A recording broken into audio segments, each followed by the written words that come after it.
dark web. We going into Bitcoin. We're going to be doing all those things that your mama warned you about. Come to Wild Man Teddy T's Baron the Mountain Builder Academy. Coming to a hood near you. Or not. Or really. Or not. You know, it's funny because when I was in school, when I was teaching the kids, one of my kids, they said he's selling answers to the test to all the other kids. And I was like, damn, did y'all catch him? Oh, man. Did y'all catch him in the act? They was like, Teddy no. T, the epitome. If you look up Keeping It Real, Teddy T, Keeping It Real. Keeping It Real was a person. It would be Wild Man You know, Teddy T. Because I was a bad kid, so I understand. You know, I'm always going to be on the bad kid side. So I said, Slick, if you're doing it, stop. You know what I mean? I'm not even going to ask you if you're doing it. You know what I mean? Because they're on to you. So you got to back up. And, it was funny because all the kids in my program that year all graduated early. They all got all their work done in March. Right, and you only got one dude charged with shooting another kid. Right? That's it. That's in your program too, right? That's it. Just one. Just one. That's one. One. Just think if Teddy wouldn't have got his hands on him, how many other subjects and suspects they may be. Yes. Yes. We're gonna say the glass is half full. Because like when you're dealing with these kids, you got to take them as they are. And the particular kid, he had to leave his home 3 times because of his mother, and he never really found no love after his grandparents died, and then he got into the Crips. Right. So and even that whole situation, how it even happened, is like I'm still with him. Like I still send him money. You know what I mean? Because he's young. You know what I mean? Right. And we can't just give up on him because he made a mistake. No, that's true, Teddy. I'm just giving you stuff, man. No, definitely. As we do, but I was definitely one of those kids. So I'm not gonna play with them. I was certainly one of those kids. I was always a smart kid, but I was more like Dennis the Menace. I was a Dennis the Menace type of kid, because I could do anything as long as I would be home before the street lights went off. And we actually pushed it to the limit, man. Yeah. And then when I got to high school, bro, I would be in Cocoa, man. Like, I would skip school and go to Cocoa, Florida, once or twice a week. And I wasn't thinking about getting no oil changes.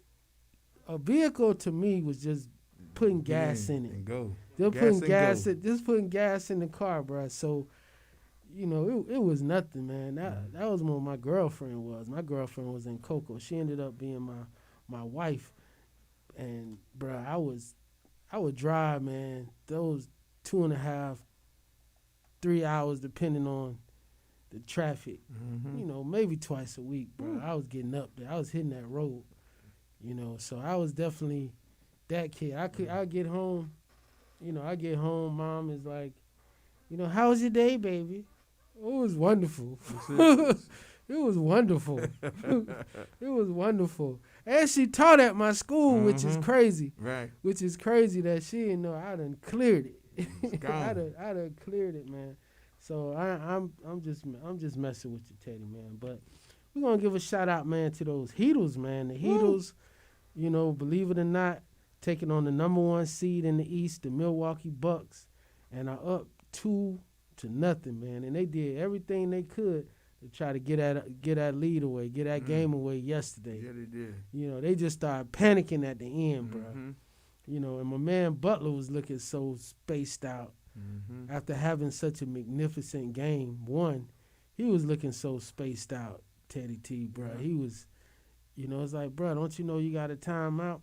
But I'm not going to blame him totally because Milwaukee was playing out of their mind toward the end. So when they was putting that press, looking to foul, you never leave your feet, bro. Like anybody to play basketball, bro, you're not supposed to leave your feet when you don't know exactly what you want to do. So when he got up and then he ended up passing the ball, the other guys that was there, Hero and the other guy, they was just on flat-footed, So I blame them as well. But, I know that they got through it. That the call on the Heat when for that 3-pointer, man, that was crazy. So but you heard Steve Javi say, he leaned in somewhat. Like, you shouldn't even be that close, bro. You shouldn't even be that close. Don't foul a jump shooter, and that's all we saw yesterday on both sides. Mm-hmm. They just was fouling jump shooters, man. You shouldn't have done that. So Milwaukee, they don't look unbeatable. Mm-mm. The Heat looks, pretty consistent. Pretty consistent. Pretty consistent. Say, so yeah, it definitely was a great game, and it's all around, like the fact that Butler wasn't buckets yesterday, but the other players stepped up. And that's what has to happen. Now Butler can come in on game 3 and show out. You know what I mean? Game 4 and send it home. I think game 3, man. If you was a betting man, put it all on Milwaukee, bro. If you a betting man, put it all on Milwaukee, bro. Because they coming out crazy. Mm-hmm. They going to come out crazy tomorrow. If you a betting man, you might want to play the Bucks tomorrow. The Heat just need to keep playing the same game. They're not gonna be sweeping the Bucks, bro. The Heat sweep the Bucks. Woo! That'll be really, really, really, really. But something. they beat them all year. Well, yeah, they beat them multiple times. Yeah. We'll see. We'll definitely see. And then Oklahoma and Kansas City. That was a game in as Houston. well. In Houston, yeah, I'm sorry, Houston. OKC and Houston. Okay, so that was because I really wanted Chris Paul to win, and he wanted to win bad too. He was crying. No, bro. Listen, I am a Chris Paul. I respect Chris Paul, but Chris Paul to me has never been that guy. Mm-hmm. He's paid like that guy, and I certainly never begrudge somebody for getting paid. But he's never been that guy. He to me, just never stepped his game up, and that's why they basically traded Westbrook for Chris Paul. Mm-hmm. Houston and OKC switched it up, and you see Houston goes on to the next round, and OKC, it's a wrap because Chris Paul cannot be your number one guy. He can't be your number one guy. He was a good 2.5 guy, 2 maybe 3, second maybe third best player, but he can't be your best player, especially now where he's lost a step and all the crying, man, is just whatever. But we certainly respect him being the president of the National Players Association and getting his commercials and all that other stuff, man. But as far as, just being a ball player, I'm not sold. I'm not sold in terms of, what you need. He's not consistent enough he's not consistent enough, in that position to have the ball in his hand as much as he does, not as consistent enough. So, these playoffs, man, I'm glad they're here. Gives us definitely something to do, something more than, just watching, the pandemic. What's going on. Our man, Dr. Fauci is saying, get ready. The fall is here. Get ready for this spike, knowing that all the students are going back to college. They having all kind of crazy parties at Syracuse. These folks are getting evicted. Students getting not evicted, but oh man, what's the word, bro? Expelled. They're getting expelled. From these institutions, man. And it's kids are gonna do what kids do, and that's what they're doing. And then Iowa, man, like Iowa, there's a spike in Iowa, so we're talking about the food processing plants. What's going on in Iowa, and then that big motorcycle that happened, that motorcycle event that happened 2 weeks ago in South Dakota, where it was 400,000 bikers who came out. Of course, somebody died. It's coming now. That's what happens with this COVID. What happens today lets you look what's going to happen 2 weeks from now, because that's the gestation period. That's the period that it takes to build up. So when you hit one of these events called a super spreader event, That's when when you hit one of these super spreader events, that's when you expect to get your results in 2 weeks. And so we're about 2 weeks past that event. To live free or die people. The live free or die people are dying, or if they aren't dying, they're exposing other more vulnerable people. But we don't wish death upon anybody. And as my brother Chevron Jones says, who went through COVID, he says, man, I don't wish COVID on my worst enemy. It's just, and they're talking about the residual effects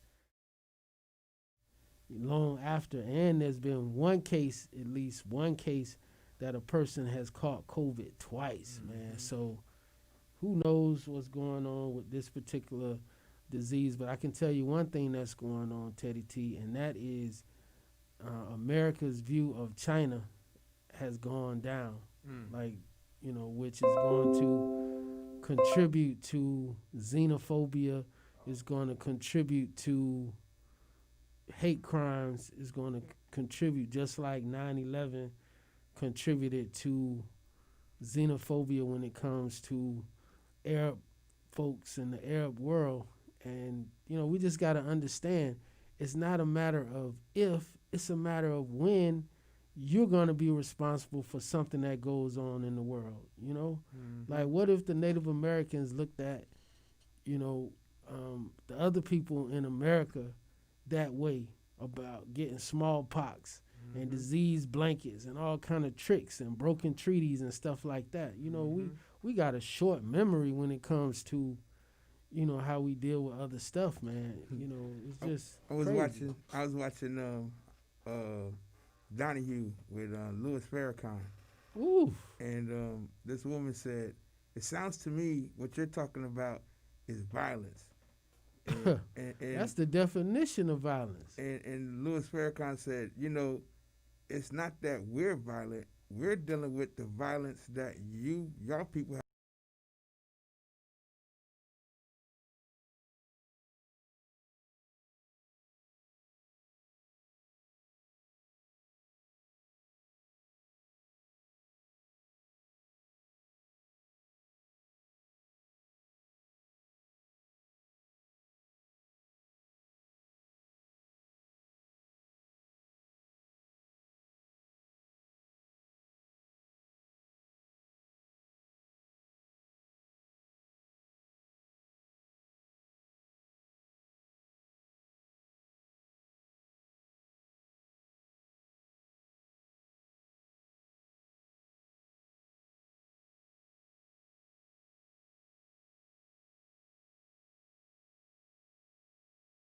Really knowing the history of us.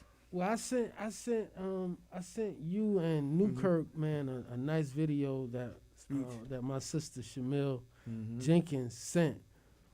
And to that point, it's not only that white people have been bamboozled, but many black people have been bamboozled as well, simply not knowing the history and the culture and knowing why we think the way we think.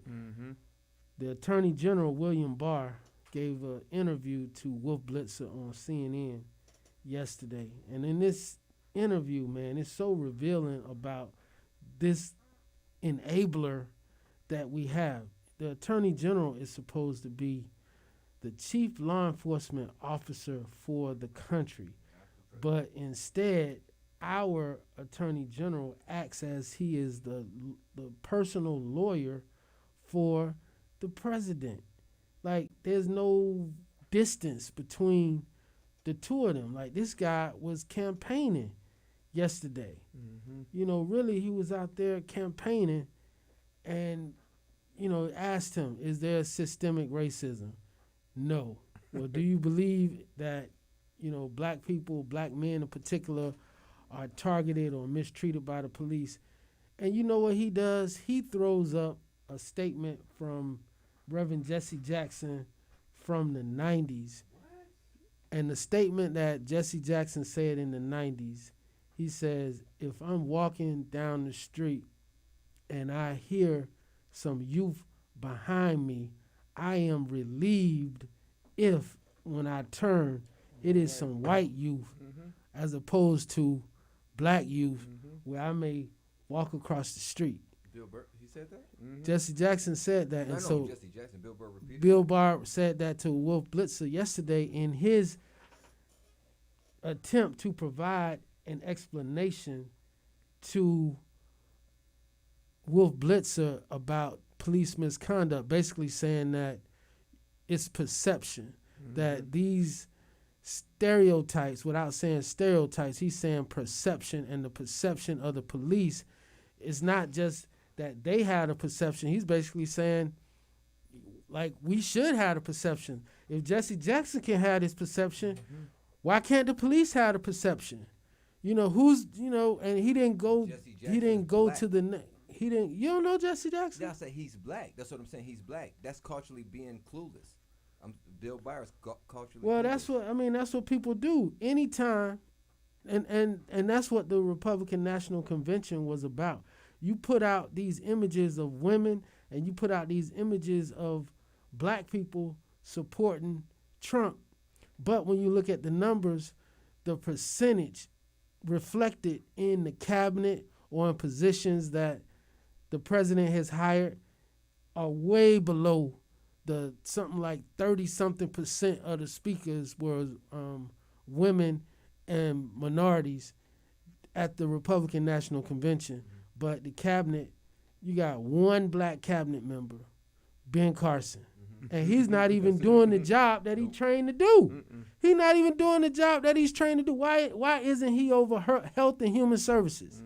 That would have been something that we should be like, yeah, that makes Health sense. and Human Services. He's a neurosurgeon. This man was the leader at Johns Hopkins, the leading medical institution, and you got him over HUD, bruh? You got him over HUD. That's so backwards. You got him over HUD. That means you just like, let me go throw you over there in HUD. And you know Trump hates HUD because they sued he and his daddy, and there was a settlement because they were discriminating against people in Queens, black people trying to rent in this place, and they were setting them up, sending people in there to do tests. Black people go in there, oh, no vacancy, don't have no room for you, no suit for you. Send the white people in there, hey, come, you can move in today. You know what I'm saying? Like, he was on doing that straight up. So it's crazy. So people have always, got that one. That's why you call it tokenism. You go and you get this one to come up and say the stuff that you want to say that you know you can't say. You know you can't say it. So that's what Bill Barr was doing yesterday. He was like, well, what did Jesse Jackson say? Even Jesse Jackson said, so it's the perception, it's the police. But hold on, bruh. When I've tried a case, there's a period that's called voir dire. Voir dire is a French term. It means to do and to say. And literally, we take it to mean to speak the truth. Right. So voir dire, that's when you bring in, depending on the type of case, you bring in between 30 and 50 potential jurors. And you start talking to them about biases, saying everybody has biases. Everybody, comes here with two things. You come with sympathy and you come in with your common sense. But you aren't allowed to use sympathy when it's time to follow the law. The only thing that we ask you to do if you're selected on this particular jury is to agree that you're going to follow the law, whatever that law may be. And we understand that coming in here today, you may not understand what the law is, but you have to be willing to follow the law. So then you start testing. You start testing to see whether or not these people are really with you, if they're really listening. So something that I always say, I say, well, Miss Jones, have you ever seen somebody pulled over on the side of the street, by the police? Yes, I can say I've had that. I said, well, Miss Jones, do you say, I wonder what that person did not do? She's like, no. I said, what do you say? I wonder what they did. I wonder what that person did. So understand that there's a principle of the law that's called the presumption of innocence. And with the presumption of innocence, you have to presume that the person is innocent until the government overcomes that presumption. The government has to prove that he's guilty. That is their job. So, Ms. Jones, having heard that, having the judge told you that you're presumed innocent, everybody agrees to that term. So, if you had to render your verdict right now, Ms. Jones, what would it be? What do you think Ms. Jones would say, Teddy T? Guilty. Sometimes they do. Right. But most times, the jurors or the potential jurors will say, I can't render a verdict right now. And you say, well, why can't you render a verdict right now, DJ Newkirk? Why couldn't you render a verdict right now? Because I don't have all the information. Okay, but there's a presumption of innocence. Who has to prove my client guilty? So if you have not heard anything and you have to render a verdict right now, your verdict must be not guilty. And then people say, oh, so you have to understand that when people are coming into a courtroom setting, they bringing in these biases and they bringing in this other stuff, and you have to be able to overcome it. Like there's certain things that you have to be able to ask to make sure that people riding with you, that they going with you. So if you are the Attorney General of the United States of America, you cannot get caught up talking about something that Jesse Jackson said as if this is how we're going to enforce the laws in this country, and this is okay for the police to come out here with this implicit bias. It's okay because a black man, one of the black leaders, says that he is in fear of black youth. So if it's okay for Jesse Jackson to be in fear, but these are, but regardless of when he said it, this is not the same time. Regardless of when he said it, you are the chief law enforcement officer. So you're saying that, if it's okay to fear black men, then it's okay for police to fear black men. So you won't admit that there is systemic racism, but you will concede that there is a perception problem. And what do we always talk about here? The perception often comes from Hollywood. That's right. From Hollywood. TV. In that video that I sent to you guys, when you have David Banner, you got David Banner in there saying like, damn, when the last time you heard from David Banner, rapping? And he tells you why he stopped. He says, man, when I had, Get Down on the Floor, I had #1 song, Get Like Me, and I had the ability, the luxury to go and tour the world. And when I'm sitting in these hotels watching television in Japan, or I'm watching television in Germany, or I'm watching television in all these different lands, and I'm seeing the images of black people that are being portrayed globally, and we are always, violent. We are always, doing something. Yes. I don't know. Do we have the ability to play it with the sound or whatnot? Because it's like an 8-minute video. I think that'll be a great thing if we could to put it on there. But when you're talking about the images that are being portrayed and projected all over, even Denzel Washington, they're portraying Denzel Washington from Training Day, and what he's doing in Training Day, that we all are suspicious.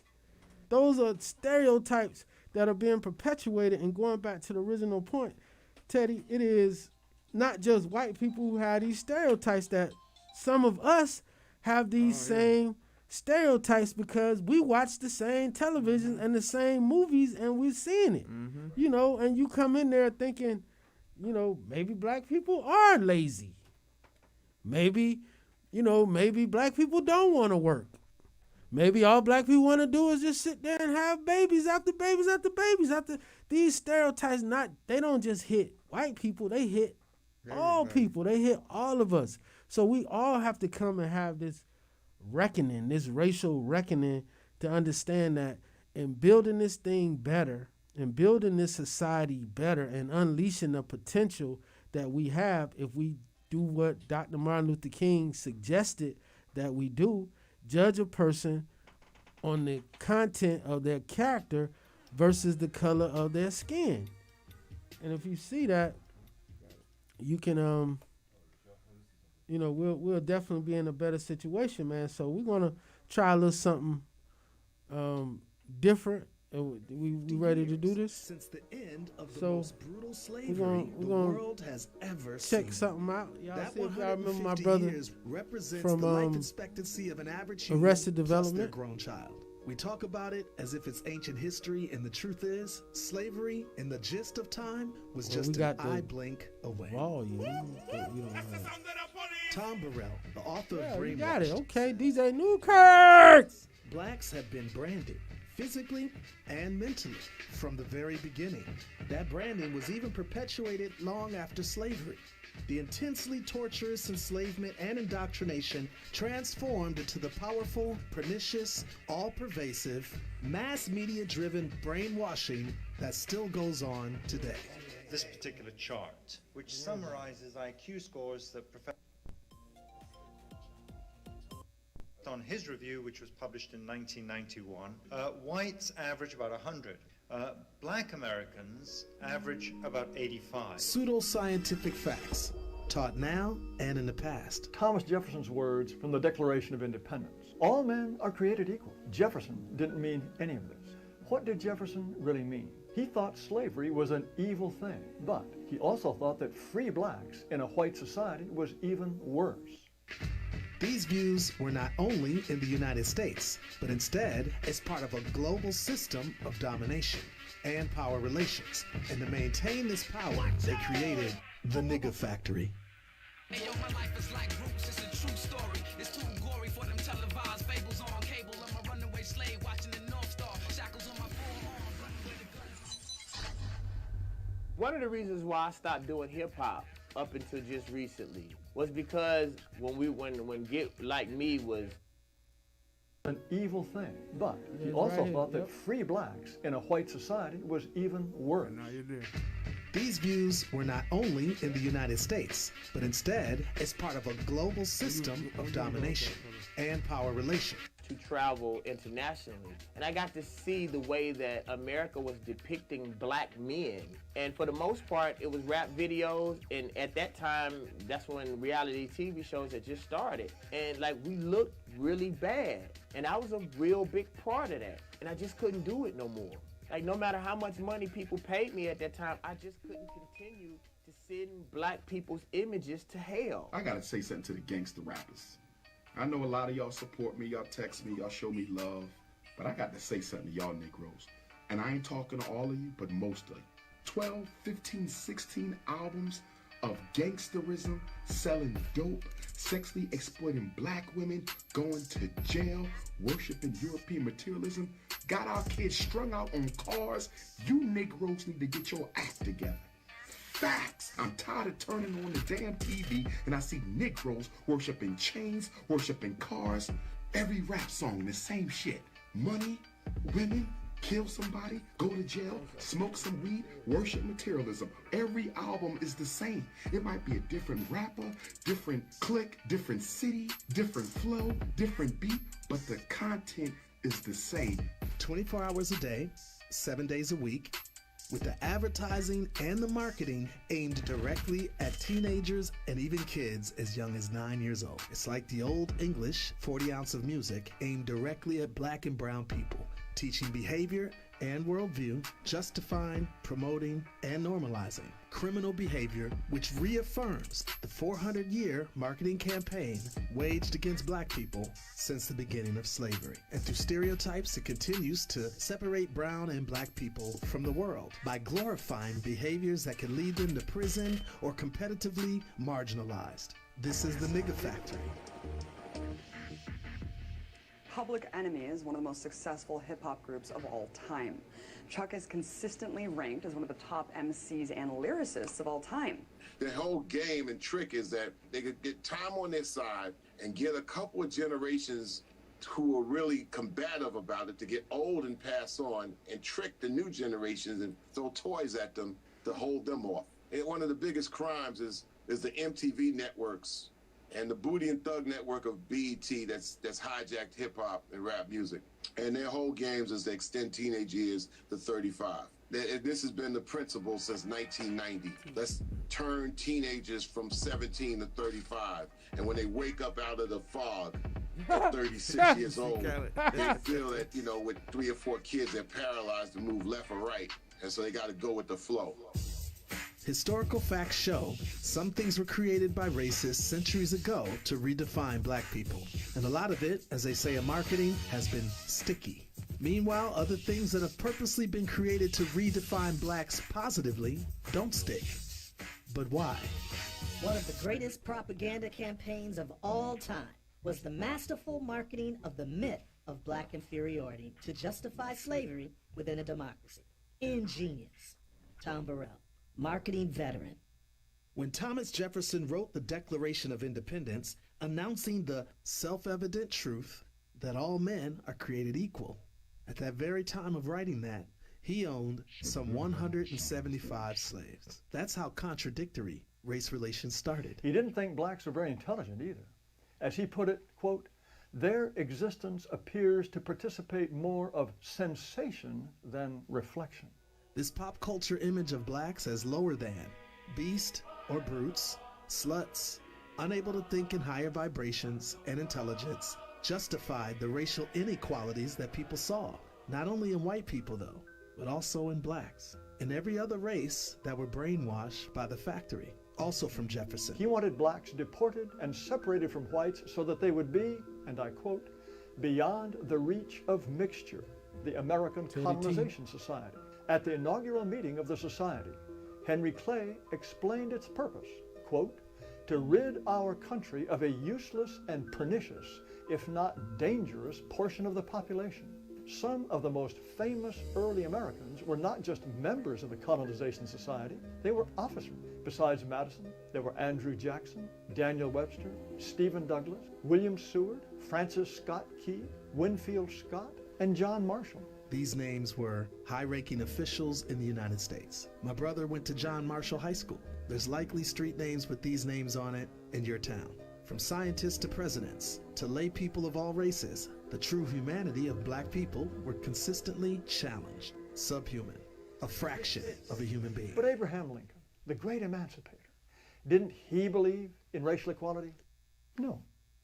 During the Lincoln-Douglas debates, he said this, I am not, nor ever have been, in favor of making voters or jurors out of Negroes.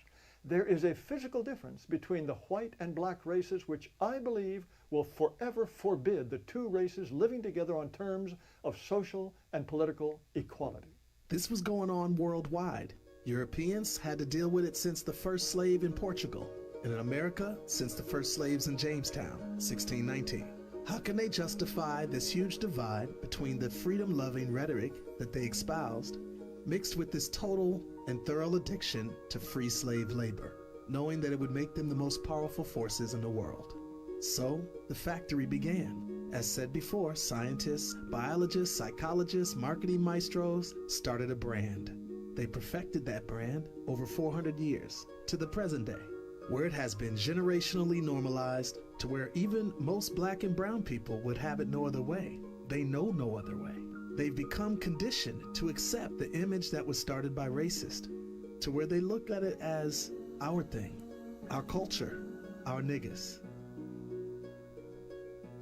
Of course, there's slews of people who are activists, woke, culturally proud, but the factory keeps on producing these same images at such a consistent rate that the woke among us, if they don't have the same consistency nor machinery, they can't make consciousness permanent or stick. The law of Sir Isaac Newton states that for every action, there's an opposite and equal reaction. That would be where we need to be. So far, it's not the case. All of the countermeasures, noble and admirable, at this point are no match for the 400-year marketing campaign of the nigga. So even occasional afros and progressive breakthroughs on TV, movies, and songs are unfortunately not enough to the constant exposure of twisted images, violent and dehumanizing themes from the factory. So, please join me for the next episode as I go a lot deeper and further expose this factory, why I chose to use the word nigga, the deliberate and the indeliberate players in the factory, and just how high up this factory goes. I think it could get heated, and hit dogs may holler. In the meantime, push the subscribe button, share this video with everybody you know, and get ready for the next compelling episode of The Nigga Factory. I'm Speech. Man. I love you. Peace and strength. It's getting kind of heavy. It's getting kind of heavy. That was hot. That was great syncing that we just did right there. Oh man, great job, Teddy T and DJ Newkirk, man. That let y'all know, bro. We just letting y'all get ready for this thing, man. Like, we ain't just doing this for our health, bro. We doing this for our health. Mm-hmm. We doing this for our health, man. It's time for everybody, man, to understand the type of society that we want. We got a temporary focus right now, and the temporary focus is to get this dude that's in Washington up out of there. But just getting one person out is not enough. Like, we got to reunite and reconnect with who we are as a people, like who we really are as a people, you know. And I was watching again, bro. Like, I don't know how often it's going to happen, but with Chadwick Boseman, and he was having a conversation with another brother, and they was talking about, you know, discovering your roots. And the guy was like, "Oh yeah, I just got mine." He was like, "I'm from." With Charlemagne the God, Charlemagne the God. And he was like, "Yeah, man, I just, I got my stuff back from Ancestors.com, and I'm from West Africa or something like that." Chadwick was just like, "Nah." He was like, "Nah, man, you got to get African. You got to get the African ancestry." Yeah. Mm-hmm. So you find out exactly what people you're from. Like, are you from the Yoruba? Are you from Igbo? Are you from Ashani? Like, if that's where you from, like, so that you can find out, like, what are the customs and what's going on, because, you could be talking to somebody and they be sworn enemies, just because you're talking about from the land. Like, it don't get down like that. So I'm very optimistic that our children are going to be better, just like we were better than our people to a certain extent, because as you know better, you do better. Right. And we can't just sit here with this information and not do it. Like we talk about, after George Floyd, and was just saying, like, with hip hop, which is so influential, they're going to have to change the ways of what's cool. Mm-hmm. You're going to have to change the ways of what's cool. And one thing that I missed the first time was this whole thing about falling into that trap. Mm-hmm. 30's the new 20. Mm-hmm. 40's the new 30. Mm-hmm. But not knowing how it falls into this whole thing about extend the teenage years to 35. Mm-hmm. So you 35 years old, but you still running into the teen club. Just like I'm going back to high school right now, to my high school days, and we had open lunch. So to go across the street to Georgia Grocery back in my day, now Omar Market, right across from Blanche Ely. Right. And you see the dudes who not in school anymore, but they up there in the candy paint, chilling, waiting on us. Mm-hmm. They don't got nothing to do, but they timing their day on what time the kids, the high school kids, are going to come to the store across the street. Mm-hmm. And that's where they're going to make their money. That's where they're going to pick up the young girls. That's where they're going to do all this particular stuff, not knowing that this is part of that factory that they were talking about, just now. And, that's the thing. Like, that's why we do the conference calls. That's why we have the different setups with the mound building. Like, I could take you back 1700s when Marquis Mason Rouge, who was Louis XV, came to what is called Louisiana, and he was single. So he had to marry Anna Marie Washita of the Washita.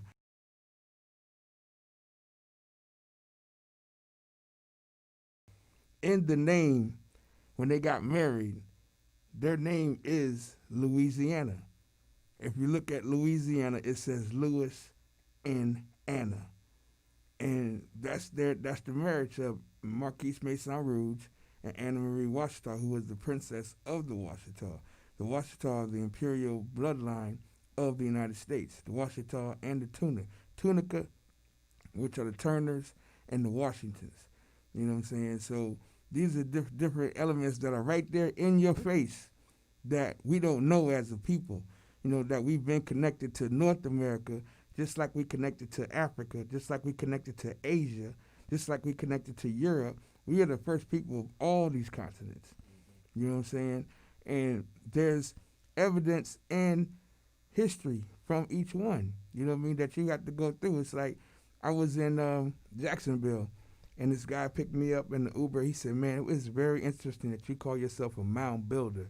He said, "Because I'm an archaeologist." He said, "There's 34 mounds in Jacksonville, and when we found the fossils and the DNA," he said, "all of these people were black." He said, "And they all were a different species." He said, "None of these species were the same. They wasn't related. They was all different."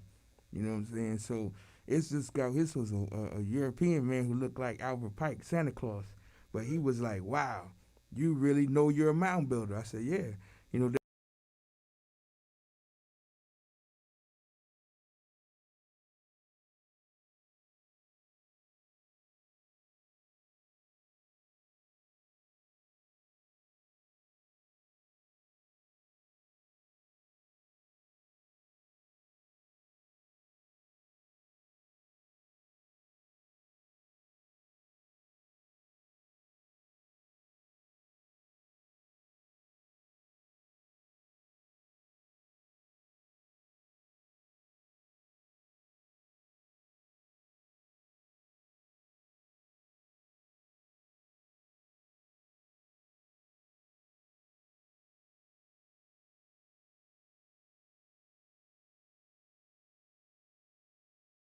on that.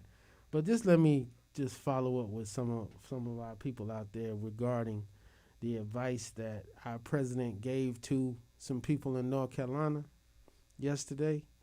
He advised them to not only send in your mail-in ballot, but to then go to the polls and vote again.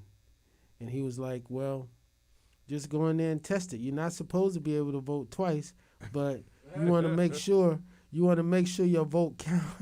You want to make sure your vote counts. So just go to the poll anyway, and you know if they don't have that your vote made it, just go ahead and vote again. And if they don't catch you, then." He said if they don't catch you? Yeah, he was like, "They don't catch you." He's basically saying that, bruh, he is, oh man. I'm not gonna say what my mama calls him. But My daddy called him an but Antichrist. I'm not gonna say what my mama calls him, but you know, it's getting close. It's getting close. You know, when I think about, you know, when Jesus Christ was out in the desert, you know, 40 days and 40 nights, and when he was tempted, and he was saying that, well, if your father is God, then, you know, just jump. Just jump. Just jump. He'll send the angels down and catch you and just go ahead and do it. You know, or back in the Garden of Eden, you know, man, he said you can't eat what? Man, go ahead and eat from the tree of knowledge, man. What you talking about? Get that knowledge. You know what I mean? There's been examples, biblical examples of people who just kind of, you know, put things in your ear. Just put things in your ear. You call it, you know, you say on your left side, you know, somebody got good stuff to say on the right side, and they say it's both good and evil, both contained within you. But I'm just saying, this guy, we already know he's not getting in trouble for anything that he does. So don't y'all go out there saying, well, if they doing that, we going to do it. Because that could be a big, big, big trap. That's a felony. That's a third-degree felony, punishable, you know, in Florida up to 5 years. So just know, have your plan together. Just already know. Do you think that's a possible plan for him to go ahead and get the people to do that? Then he could say, well, people cheated. It wasn't. Yeah. Yeah, absolutely. Yeah. That's what the attorney general was putting out there. Wolf Blitzer was asking him. And then that's how they can actually prove. Yeah, he was like, "What evidence do you have?" He's like, "Well, we haven't had the numbers that but there are 5 states. That's all they have. Colorado, Utah. That's like all they have. So they've been doing it." But he was like, "Well, now you're going to have all these other people doing it. So don't you think there's going to be fraud?" And the only place that there's been rampant voter fraud, this harvesting, was in North Carolina, and it was done by a Republican dude who was running around harvesting, and they had to redo the election because it was just so fraudulent. So, here's the thing, bro. Like I said, I'm resigned to whatever happens. Mm-hmm. Just do your part, and doing your part, don't wait till the last minute. Like, if you haven't made your mind up in terms of who you gonna vote for right now, I don't know what to tell you. They actually cast the first ballots this Friday for the general election. I believe it's in North Carolina. Yes, North Carolina. North Carolina cast the first presidential ballots this Friday. That's when you can start voting in North Carolina, and then I believe it's Massachusetts 10 days after Friday. So we're going to be actually voting. October 4th, does it start? Here, I believe. Yeah, I think it starts. Because I know that's 4th. here for us, for Florida, but in different states they do it, different ways. And in Massachusetts, they had predominantly mail-in ballots, and they got results yesterday from the primaries. I'm not sure who won, but I know one of the Kennedys' grandkids was running for Senate. I think he lost out of Massachusetts against a guy who's been in the Senate since the 80s. Forever, yeah. And they were doing that thing, and you had Kennedy's Nancy Pelosi. You had Nancy Pelosi backing the Kennedy, but then you had AOC backing the old guy. So folks is just saying you had internal stuff going on between, but y'all Democrats, I try to stay out of y'all situation, man. Just like, Nancy Pelosi got caught in the hair salon in San Francisco without a mask. She had the mask, but she had it, off her face. Right. But when you go, just like when you go into the barbershop, at a certain point you got to wear it to come in, but at a certain point you got to take it off. That's that's what it is. So there's a local ordinance in San Francisco which, they have internal or indoor activities like salons and barbershops. They have to do it outside, and I think they ban shampooing. But Nancy went in there solo. She made the appointment, and she's saying it was a setup because her stylist rents space or rents a chair from that salon. So that salon owner apparently set Nancy Pelosi up, probably because they can't open. Right. So when the guy who was saying, "Hey, I need, I want to come in," it's for Nancy Pelosi, who has gone to that salon for a lot of times. The owner was like, "Yeah, go ahead," knowing that they was gonna record the whole thing and then send it to their people to basically make some money. Say that she was being a hypocrite. Being a hypocrite is what they're trying to do. And I'm listening, of course, to Rush Limbaugh on my way in today. And so Rush was talking about, she's breaking the laws that she passed, but she did not pass. There's no national mass ordinance. She is the Speaker of the House for the United States Congress. She has no impact on what they do in California. And under this, you know what I mean? Right. But that's just the only thing that I don't like. She may not even know the local law. That's what she was basically saying. She said she called the salon to make an appointment. When they made the appointment, they told her that she could come in, but they was taking them in at one at a time, And you had to do this and that. You had to be social distant, doing all that other stuff.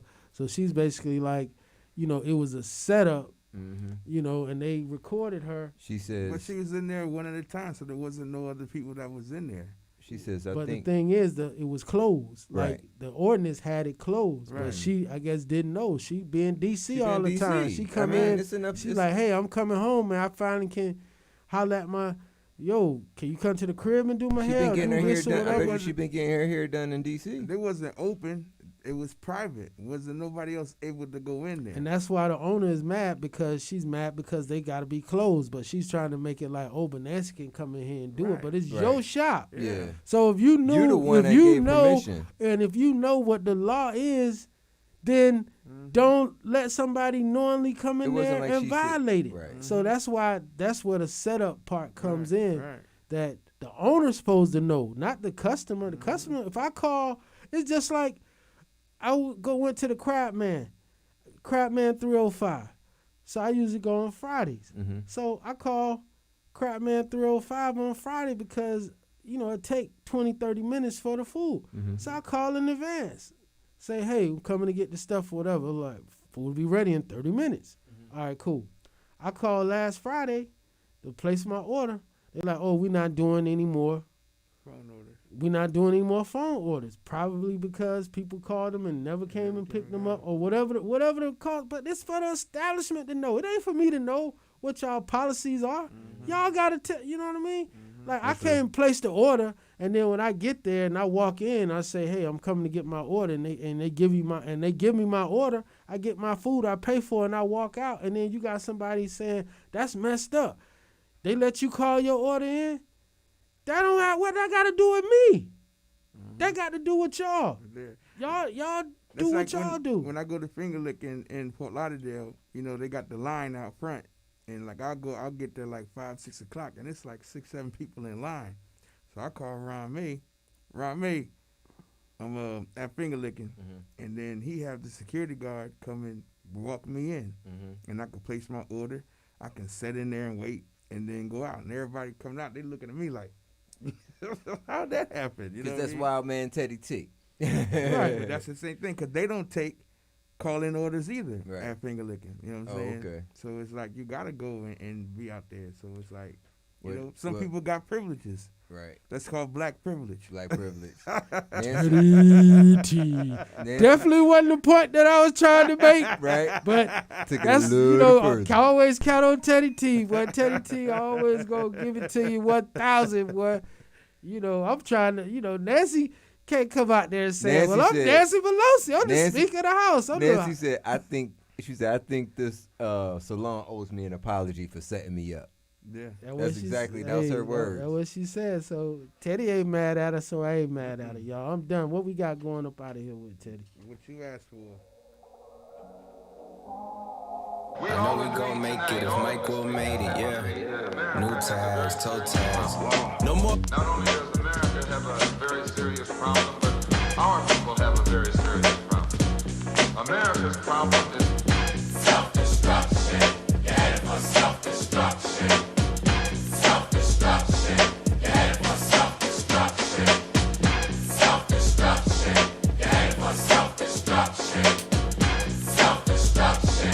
You're headed for self-destruction. Well, today's topic, self-destruction. It really ain't the rap audience that's bugging. It's one or two suckers, ignorant brothers, trying to rob and steal from one another. You get caught in the mid. So to crush that stereotype, here's what we did. We got ourselves together so that you could unite and fight for what's right.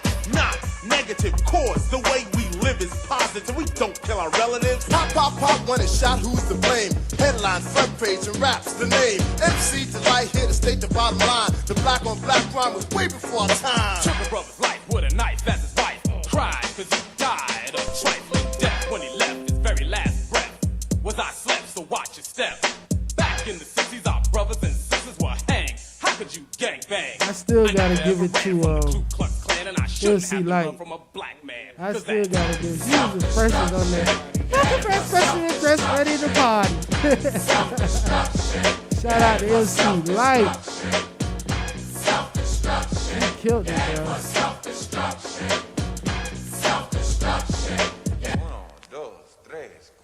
Funky fresh dressed to impress, ready to party. Money in your pocket, dying to move your body. To get inside, you pay the whole $10. Scotch tape with a razor blade, taped to your collar. When the last time was a club $10? MC lights on the microphone, bum rushing and pushing, Well, the snatching strip and club taxing. $10. I crammed to understand why brothers don't be maxing. There's only one disco, they'll close one more. You ain't guarding the door. So what you got a gun for? Do you rob the rich and give to the poor? Yo, daddy-o. School some more. Good straight from the mouth.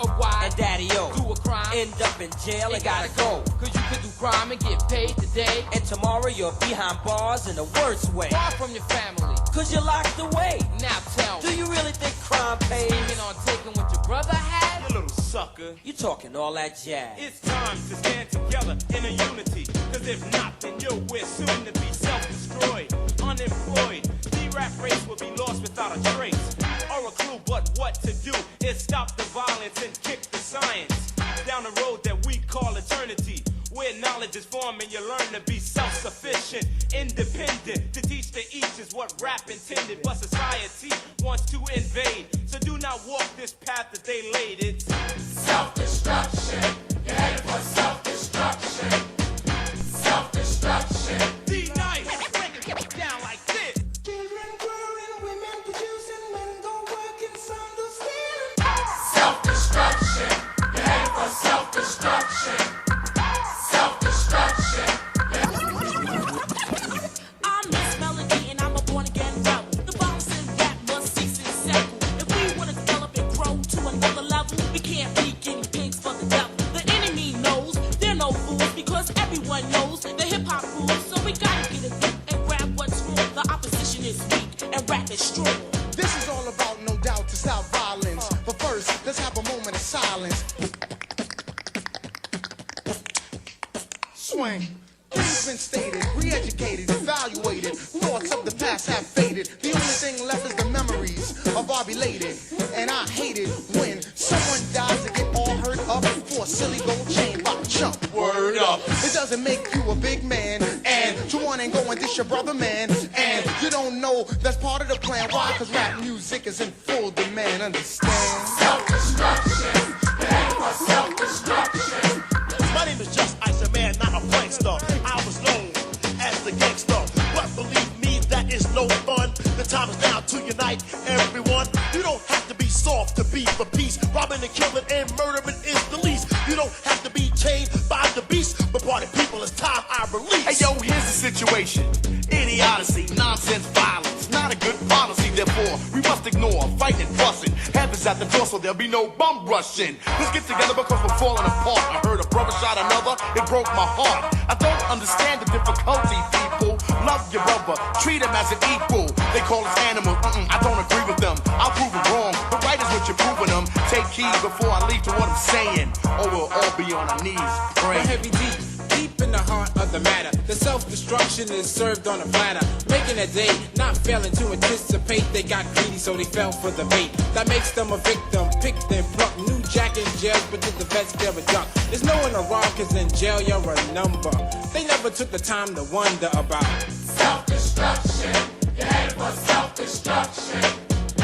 Self-destruction. You're headed for self-destruction. Yes, we urge to merge. We live for the love of our people, the hope they get along. Yeah, so we get a song. Getting the point to our brothers and sisters who don't know the time. Boy, so we run around. Instead in your head, you know our job to build and collect ourselves with intellect. To revolve, to evolve to self-respect. Cause we got to keep ourselves in check, or else it's self-destruction. You're headed for self-destruction. Self-destruction. You're headed for self-destruction.